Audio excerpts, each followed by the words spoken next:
Welcome back to Tipping Point. I'm your host, Kara McKinney. The ATF is using the left-wing playbook once again to redefine words. This time is the legal category gun dealer that they want to redefine to include basically any private sale of a firearm.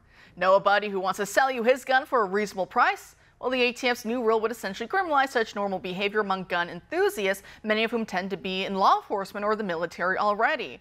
Gun owners and other defenders of the Second Amendment have until this Thursday, December 7th, to add a public comment before the period ends.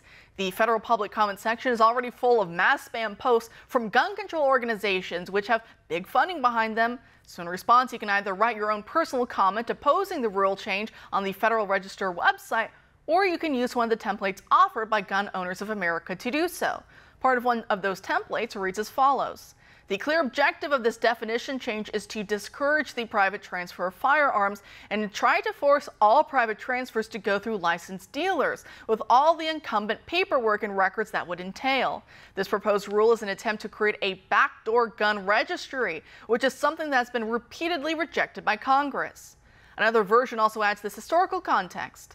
This change, which Director Dettelbach and the Bureau of Alcohol, Tobacco, Firearms, and Explosives website claim clarifies the term, actually introduces more vagueness and complexity compared to the long-standing definition from 1968. Such ambiguity grants the ATF and legal authorities excessive leeway to manipulate the definition, potentially targeting law-abiding gun owners and collectors. Historically, the ATF has exploited legal uncertainties to unjustly prosecute gun enthusiasts. Joining us now to discuss all this and more is Luis Valdez, the Florida State Director for Gun Owners of America. Luis, thanks for being here tonight. Thank you. It's a pleasure. Great. So how important is it for people to speak out against this proposed rule change?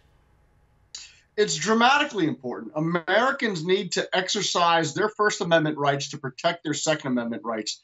Both of those rights are joined at the hip, because without having the Second Amendment, you won't have a First Amendment right either. But the dangerousness of this and what ATF is doing is it could literally criminalize hundreds of thousands to millions of Americans who legally purchase, legally sell their firearms. Look, as a 15-year veteran law enforcement officer, I myself am a collector. There's been times, numerous times, where when I was off duty, I would go and browse and talk with my fellow cop buddies and be like, hey, look, I got this Ruger Beasley Vaquero. I'm looking to trade. I'm looking to get something else. I had my fun with it. ATF now wants to criminalize that and literally make me a convicted felon for doing something that we did all the time. And it was literally no different than us buying and selling any other lawful property. And that is egregious. That is an insult, and that is a violation of our constitutional rights. That it is, and what really bothers me is the ATF, and they'll stand there all stuffy and say, well, you know, there's gun violence and we need to crack down on, yeah, like you said, going after, a lot of times these are just cop buddies going back and forth like, hey man, I got this gun, I'll give it to you for X amount of money. Oh, great deal. You know, I can give you a good deal on my gun. You guys aren't the ones going out there and causing problems. We know who's causing the problems. The criminals they keep releasing out, you know, from behind bars back into the streets, those ones with all their illegal weapons that they still have, and those crimes always get dropped, those charges always get dropped. The ATF never goes after those people. Instead, they always go after law-abiding gun owners, the ones who are not causing any kind of crime, who aren't causing any kind of problem, but the ATF goes, oh, we're going to create a little paper trick, a little legal loophole to entrap you, basically, and to make you like you're the problem. So do you think in some ways what they're trying to do is to chill and to put a freeze on this gun enthusiast culture that has been long endemic to American tradition? Very much so.